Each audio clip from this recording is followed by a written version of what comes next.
Sebelum melanjutkan, jangan lupa subscribe dulu, terima kasih. Bab 468 melihat binatang mengerikan misterius lagi. Menara hantu Asura sudah berusia lebih dari 10.000 tahun.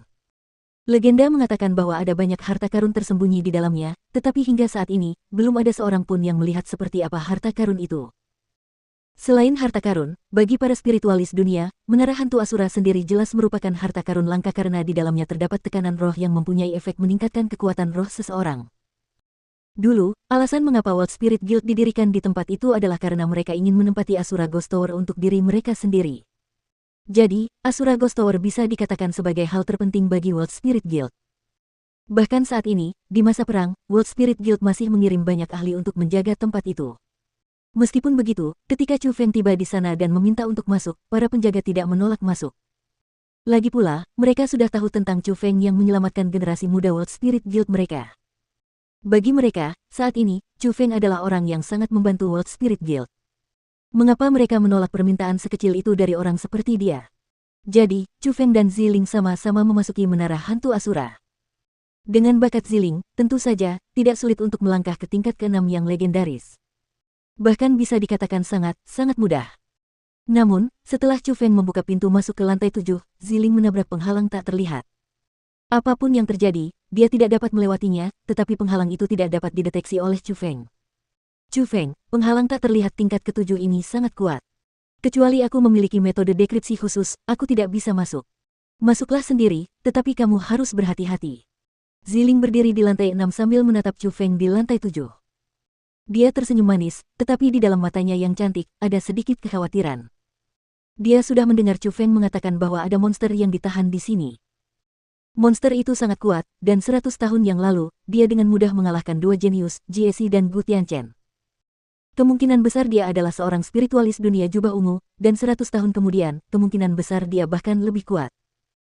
Terlebih lagi, monster-monster misterius itu memberitahu Chu Feng bahwa dia bisa meningkatkan kekuatan rohnya jika dia pergi ke Gunung Seribu Monster, tetapi pada kenyataannya, ada 5 raja monster besar yang menjaga di sana dan juga mekanisme yang tak terhitung jumlahnya.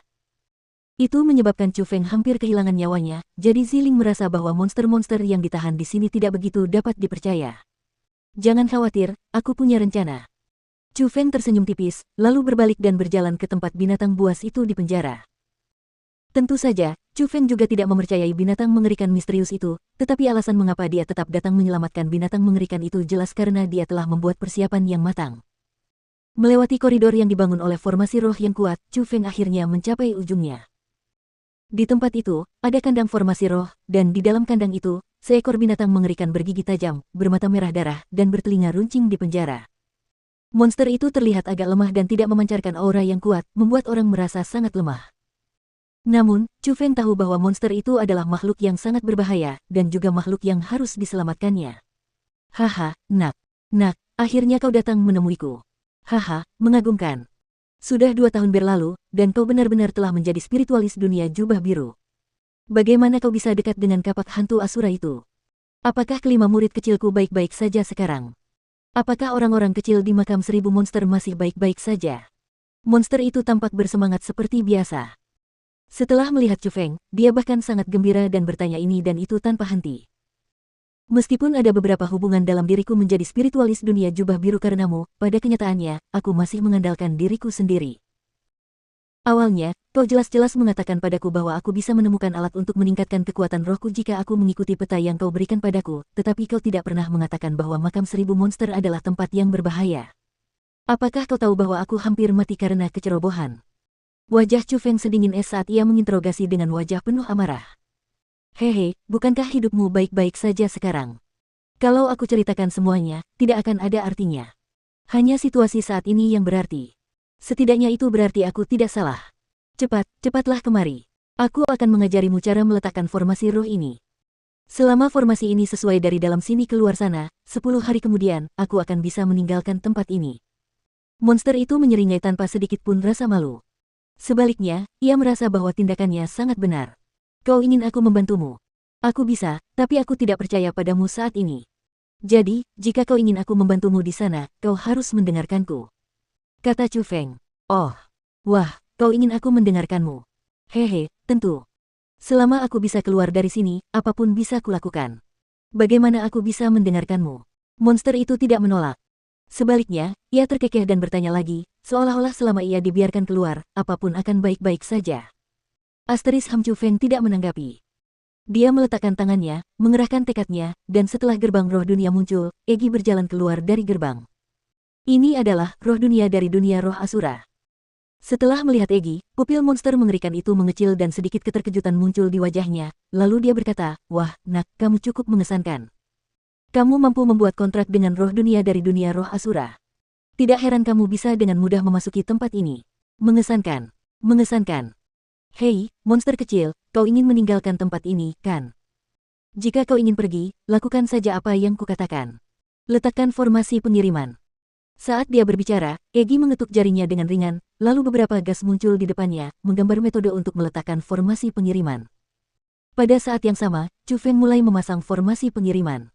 "Hehe, nona kecil, kau juga mengagumkan. Kau benar-benar mampu menguasai formasi pengiriman yang begitu kuat. Memang, jika bagian luar dan dalam selaras, ia dapat menghindari formasi roh yang menyegelku dan mengirimkan beberapa hal. Tetapi objek yang dapat dikirimkan terlalu kecil.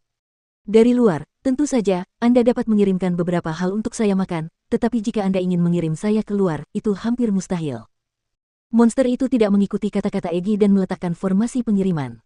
Sebaliknya, ia tersenyum meremehkan. "Siapa bilang formasi pengiriman ini untuk mengirimmu keluar? Formasi ini untuk mengirim ini masuk, lalu kau memakannya." Egi tersenyum manis saat sebuah benda bulat berwarna hitam muncul di tangannya. Benda itu hanya sebesar kuku jari, tetapi memancarkan lapisan gas hitam. Jika diperhatikan dengan seksama, benda bulat itu adalah tengkorak berwarna hitam. "Nona kecil, kau benar-benar tidak punya niat baik. Kau benar-benar mengambil benda beracun seperti itu dan ingin aku memakannya." Monster itu mengerutkan kening, tetapi masih ada senyum acuh tak acuh di wajahnya. "Jangan khawatir. Benda ini tidak akan merenggut nyawamu.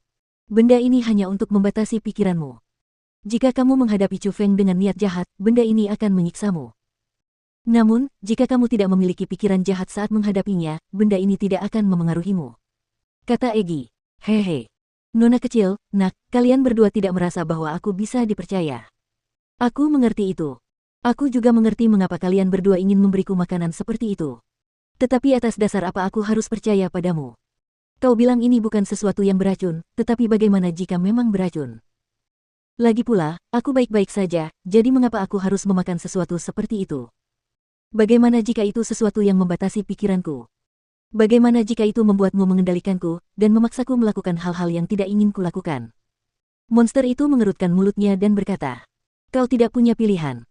Kau harus meletakkan formasi pengiriman sekarang dan mengambilnya setelah dikirim, atau kami akan segera pergi. Kau bisa menunggu di menara hantu Asura ini dan menua sampai mati." Saat Egi berbicara, dia berbalik, melangkah, dan tampak seperti akan pergi. Chu Feng juga berhenti meletakkan formasi pengiriman, berbalik, tampaknya juga ingin pergi. "Ah, tunggu. Aku menyerah. Aku akan memakannya, oke." Namun tepat pada saat itu, di belakang Chu Feng dan Egi tiba-tiba terdengar suara binatang buas yang mengancam. Memalingkan kepalanya untuk melihat, ekspresi Chu Feng tidak dapat menahan diri untuk tidak sedikit berubah karena ia menemukan bahwa di depan monster mengerikan itu, sebuah formasi pengiriman benar-benar telah muncul. Itu adalah formasi pengiriman yang diinginkan Egi untuk diletakkan. Formasi itu sangat sulit dibuat, jadi itulah mengapa dia tidak menyelesaikannya bahkan setelah berbaring begitu lama. Namun formasi pengiriman yang sangat sulit dibuat diselesaikan oleh monster mengerikan itu dalam sekejap.